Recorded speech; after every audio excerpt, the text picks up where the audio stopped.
Hello there, I'm Black Bright News, and it's a lovely Saturday morning. I'm waiting for the sun to come out before I step out.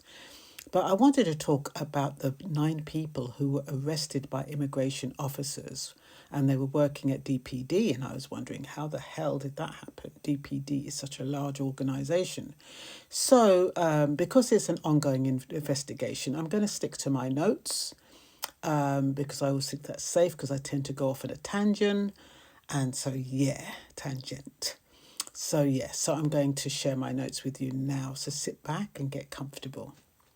When I first saw the news article about the immigration enforcement officers arresting 9 people during raids at DPD depots in Basingstoke and Newbury, I wondered how could this happen at a major company with established recruitment procedures. And this was 9 people who were arrested at DPD, not just one. According to reports, more than 100 workers were checked during the operation, and 9 individuals were arrested on suspicion of immigration offences. The Home Office stated that those arrested included 7 Indian nationals, 1 Ghanaian national, and 1 Pakistani national. Now, why is their nationality relevant? Maybe it's to feed into the negative stereotype about immigrants, but hey, what do I know? Let's Myrna stick to the script. DPD apparently cooperated fully with the operation and is reviewing both of its own systems, those of third-party recruitment agencies and suppliers. I immediately thought that DPD must have breached recruitment rules. However, on reflection, the situation may not be as straightforward because we don't know how those individuals entered the workforce, whether proper checks were carried out or where the responsibility ultimately lies. I guess these are the areas that investigators will be examining.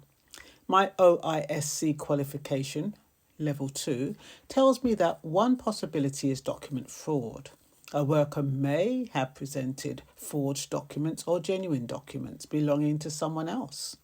Another possibility is that a person had the legal right to work when they were first recruited, but later lost that right because their visa expired or their immigration status changed.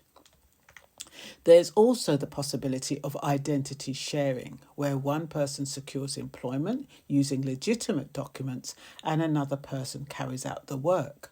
These are scenarios I covered in my study. Many large companies also rely on recruitment agencies, temporary labour providers, and subcontractors. In some cases, several organisations may be involved before a worker reaches the workplace. That can create situations where each organisation assumes that someone else has completed the necessary checks, which reminds me of the video I did on the housing fraud. Do you remember that? That was a similar situation where people were relying on somebody else to have checked the paperwork. While that does not excuse failures, it helps explain how problems can develop, even within organisations that have procedures in place. Of course, the number of arrests is significant. If there had been a single arrest among more than 100 workers checked, most people would probably view it as an isolated incident, but 9 arrests naturally is a bit concerning.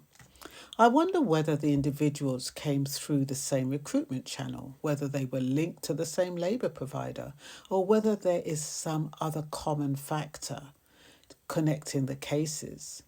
If a pattern emerges, it may give us a clue of how it happened, as opposed to us relying on the arrest of the individuals.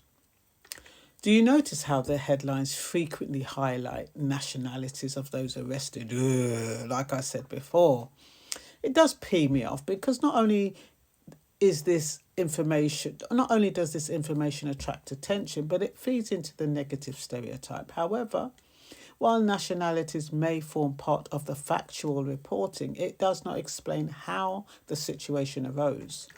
The more important question is not where the individuals came from, but how they allegedly came to be working at the depots without the necessary permission, if that is ultimately what the investigation confirms.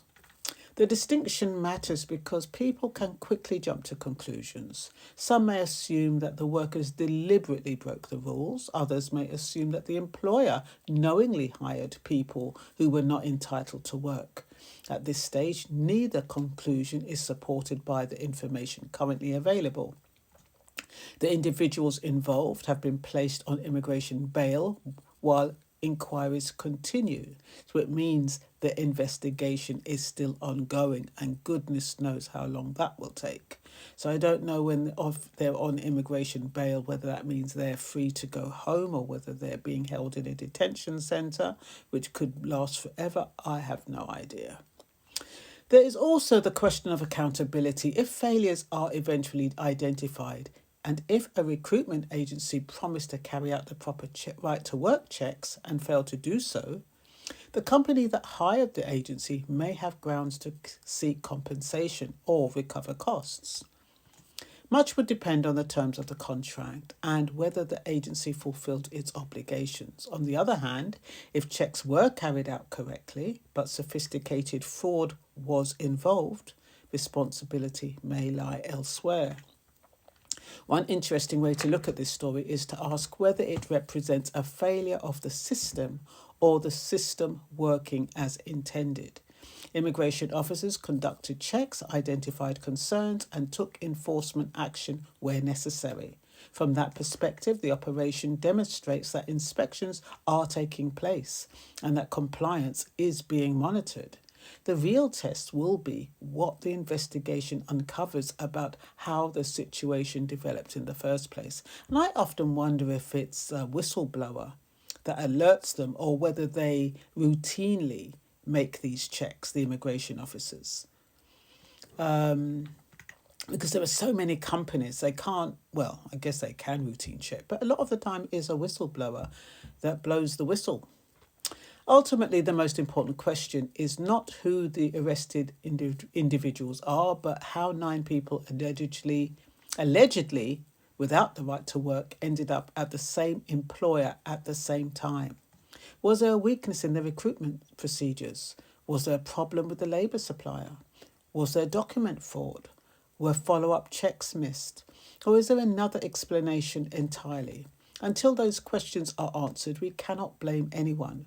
What this story uncovers is the complexity of this issue, especially in sectors that rely heavily on temporary and agency labour. The saying, if you want a job done well, do it yourself, comes to mind. It also reminds me that eye-catching headlines It also reminds me that eye-catching headlines do just that, catch your eye. They are hardly ever the most informative part of the story. While the arrests understandably attract attention, the real story may turn out to be what the investigators discover about the process that allowed the situation to occur. I'm all blah, blah, blah, blah today. As the investigation continues, it will be worth paying close attention not only to the outcome what's wrong with me today?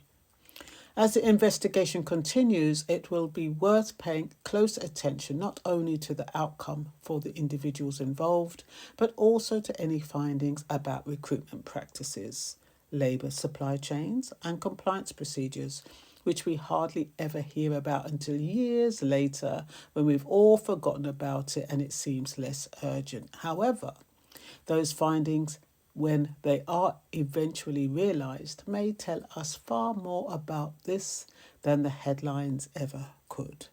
And me too. But yeah, I really thought it was an interesting news article, and I really wanted to just open our minds about the different variations, the different possibilities of how it could happen, rather than us focusing on the individuals and the company. We sometimes forget that there are third parties involved and, AI and a whole heap of different things that could have made the checks go unmonitored.